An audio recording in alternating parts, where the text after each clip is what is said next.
This is a presentation for negotiation deal making. Name of the presentation is Marvel Comes to the Mouse House. It's a title that I use in order to describe the acquisition process that Disney used to acquire Marvel LLC. In it, I'll describe the negotiation that went on between the two companies and the final outcome. Main parties in the negotiation is the CEO, Mr. Bob Iger, and the CEO of Marvel, Mr. Isaac Perlmutter. It starts very casually, where Bob Iger goes and visits Marvel's CEO, Chief Financial Officer, and casually says that he may be interested in buying Marvel. He then meets again with the same CFO and makes it very clear his intentions to buy Marvel. The CFO, being a good employee, goes and talks to Mr. Isaac Perlmutter, and within a few days later, both companies are locked into their negotiation.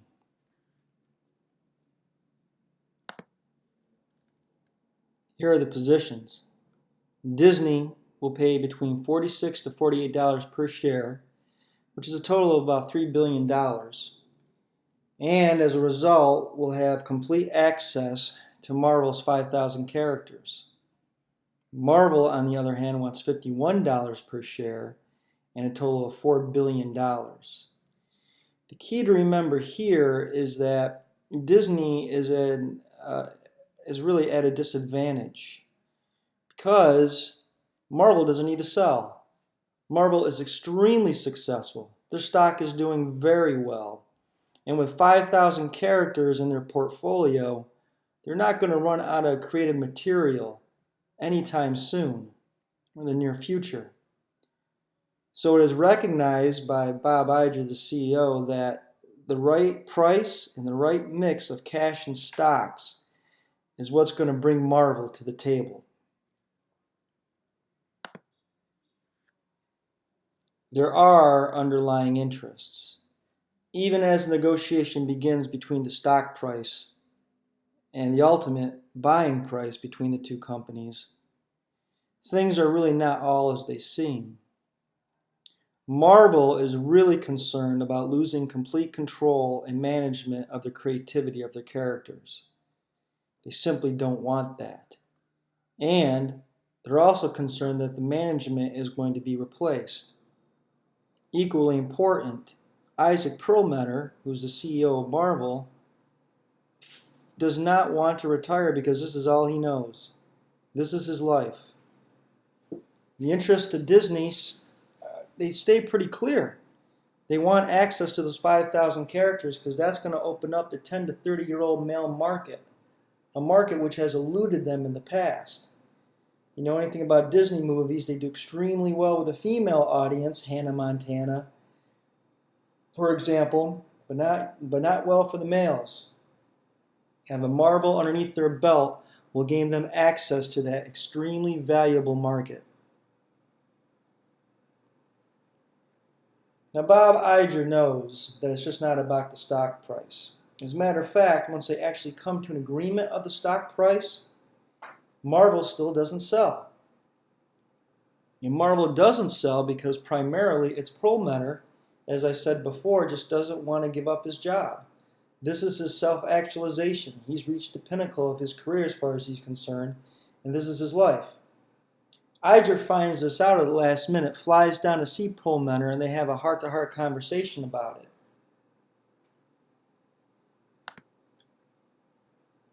Bob Iger is hailed as a master negotiator by the industry, but he uses several key negotiation techniques that have been proven to be worthwhile.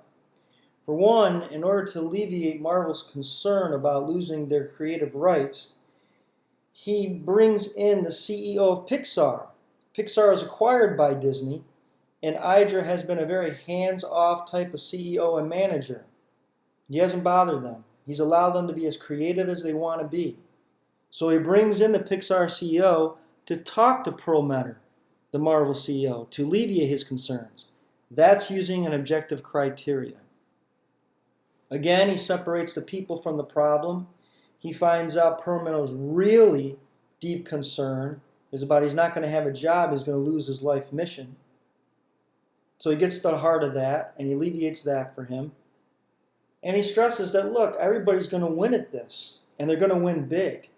Marvel's going to get an awful lot of money that they need, especially since the time of the acquisition, they weren't getting loans because of just the economy. And then Disney was going to get full access to the market. It's a win-win situation. So what went right and what went wrong? This is a mega merger, and it only took 3 months, which is unheard of. And one of the reasons why is that both parties continually respected each other, and they never stopped negotiating. And they always met all the deadlines no matter what. At the end, both of the CEOs had to become very involved in the negotiation in order to get what they needed to be done, especially signing critical paperwork that the lawyers needed. What went wrong? Again, the CEOs should have been present during a lot of the negotiations, but they chose not to. Probably a lot of the roadblocks that they experienced could have been alleviated early on in the negotiation. And honestly, Marvel CEO Perlmutter, he wasn't being very forthright, especially as to why he just didn't want to sell, and that took some time as well. So what were the final terms? Disney gets full access to 5,000 characters that Marvel has in their portfolio. They pay $4 billion in cash and stocks. Marvel is fully acquired.